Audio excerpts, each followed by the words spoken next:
Michigan, their three-point shooting, I think the last 5 games, they've really picked it up. I know they always put 5 shooters on the court, but how challenging is it to defend that type of diversity on offense? Well, not only do you have to defend the three, but you've got to guard the dribble, you've got to guard the pick and roll. So it forces you to stay alert and on guard, and then once you do those things, then you got to go rebound the basketball, and that's something that we've really got to put a great emphasis on. Defending a guy like Zach Irvin, who I think he's been very hot from the three-point range in the last 5 games as well. What makes him a tough matchup in terms of containing him?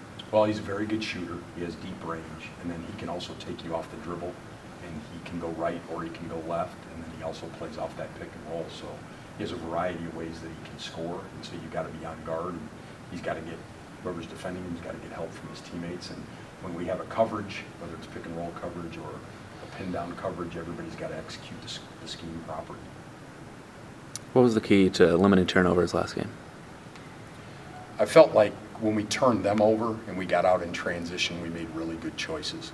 And we didn't try to force a round peg in a square hole. Sometimes I think what happens is everybody's collapsed the defense, and we try to make that pass into the lane instead of outside the lane to get them to close out again and then make that play. And I thought we did a really good job of that because we ran the lanes wide, and then we looked and we made good choices in transition. Therefore, we were able to score out of their turnovers. And that's kind of when we've turned it over too, is when we've gone back in transition to people. Mm-hmm. Back in the spring when I guess maybe Zach reached out to you, or I don't know if you reached out to him out all work, but what kind of homework did you do? Just kind of looking up and seeing if he was ready to kind of take on this challenge of join the team and be ready to kind of play? Well, he had been a starter at Vermont as a freshman, and he came from a tradition-rich program. I think he won 2 state championships, so he knew he had a winning pedigree. And then obviously his brother was a great player in high school, college, and now in the NBA. And he has those bloodlines, and you got a chance to see him play a little bit, and we felt like he'd be a great addition to the team. You didn't know that his role was going to expand to the level that it has, but we're also not surprised by it at all, and we're not surprised by the effort and the intangible things that he's given to us. You saw him in high school. I guess how is he similar? How is he different from what he was back with Carmel and Eric Gordon? Well, I would say where he's similar is he's a winning player. And he was one of those guys that the coaches of the Indiana All-Stars told me he was the one guy on the All-Star team that they couldn't take off the floor.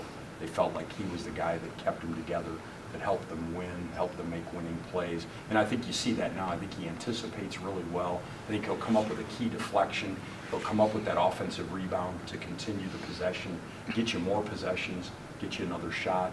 And I think where he's really expanded his game a little bit is with his handling of the ball, being out on the floor and being more confident in that regard, and he's starting to make shots as well. You mentioned the Indiana All-Star coaches saying that he was a tough guy to take off the floor. Was that a message consistent with other guys you talked to, just whether it's high school coach or other people who just had seen his game grow? Was it just, he's going to be a tough guy for you to take off the floor? Very much so, yeah. And, he went to a winning Division I program in Vermont, and I think it was just a situation where he felt like he wanted to get back closer to home. And so it wasn't anything basketball related where he wasn't able to play at a high level there. And I think taking the year off really helped him realize how much he loves the game and how much he wants to contribute and be a part of the team. And I think he fit in here early and fit in very well, and I think the guys really took to him right away. DJ Wilson's really improved. What do you have to be aware of defensively to stop him? Well, first and foremost, right now he's on the offensive glass. So he's got to be hit and blocked out, and you got to try to keep him out of there. It's easier said than done because they've got the floor spaced and they're shooting from 3, and so now it's long rebounds and that type of thing. But I think that's number 1. Number 2 is he can shoot the 3. I think you guys were talking about the last 5 games, and I want to say within the last 5 games, he shot 7 for 10 from 3. So that's 70%. And then the other thing that he does really well is he drives the ball and gets into the middle of the lane, and he's long enough and tall enough that he can score over the top of you. So you got to do a really good job of making him go east and west and not north and south with his dribble.